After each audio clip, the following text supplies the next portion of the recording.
Shalom, saudara-saudari yang dikasihi Kristus. Jumpa kita pada kesempatan ini melalui renungan harian GKI Kuitang. Hari ini Senin 27 Oktober 2025 bersama saya Pendeta Emeritus Arti Sembiring. Nats firman Tuhan menjadi dasar renungan kita terambil dari kitab Efesus pasal 2 ayat 19, saya bacakan untuk kita demikian firman Tuhan ini. Efesus 2 ayat 19, demikianlah kamu bukan lagi orang asing dan pendatang, melainkan kawan sewarga dari orang-orang kudus dan anggota-anggota keluarga Allah. Demikian firman Tuhan ini. Dari ayat ini, tema kita berbunyi, identitas baru. Saudara-saudari yang dikasihi Kristus, di negeri kita, ketika seorang anak sudah mencapai usia 17 tahun, maka dia sudah memasuki usia dewasa.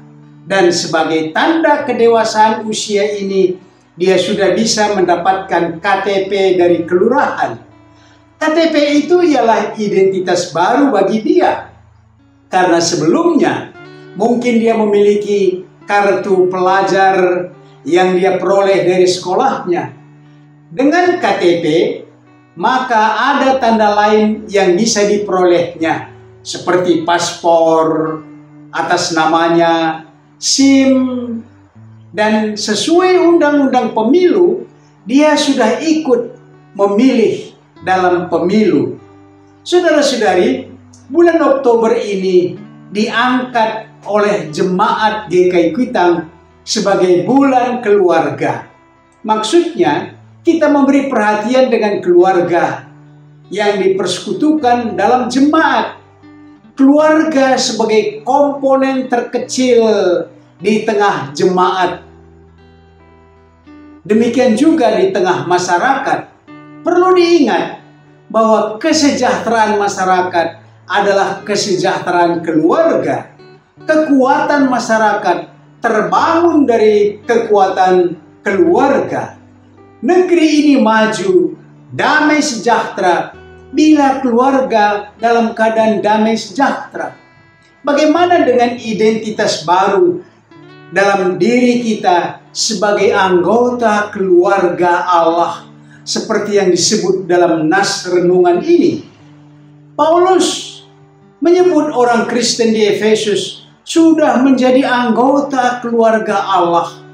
Oleh Kristus menyatukan baik yang jauh maupun yang dekat, yang sering disebut Yahudi dan non-Yahudi telah dipersatukan.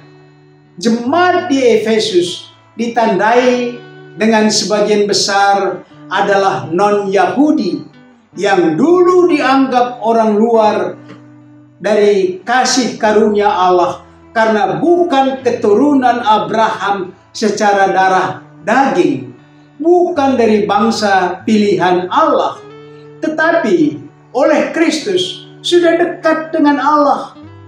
Yang disebut di sini anggota keluarga Allah.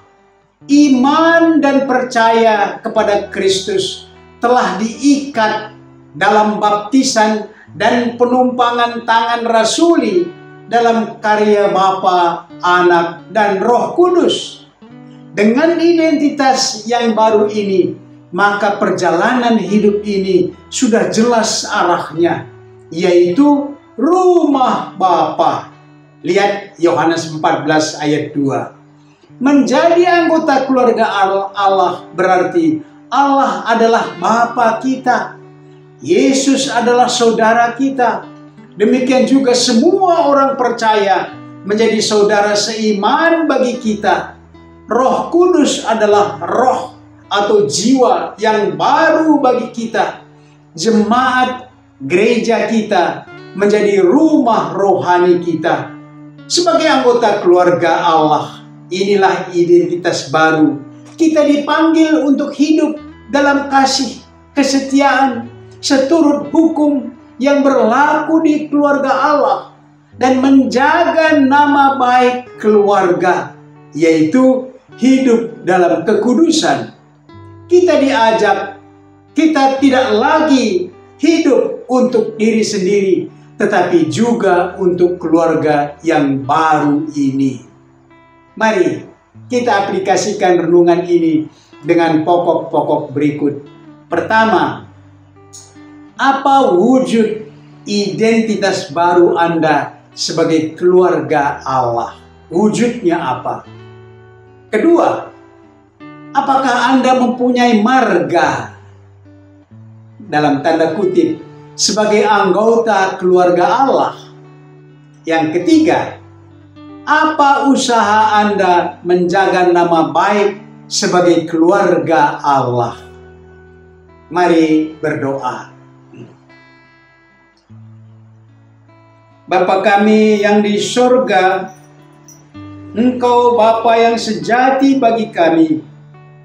Kiranya Roh Kudus memberi tempat dan karunia agar kami menjadi anggota keluarga yang hidup dan aktif. Dalam nama Yesus kami mohon. Amin.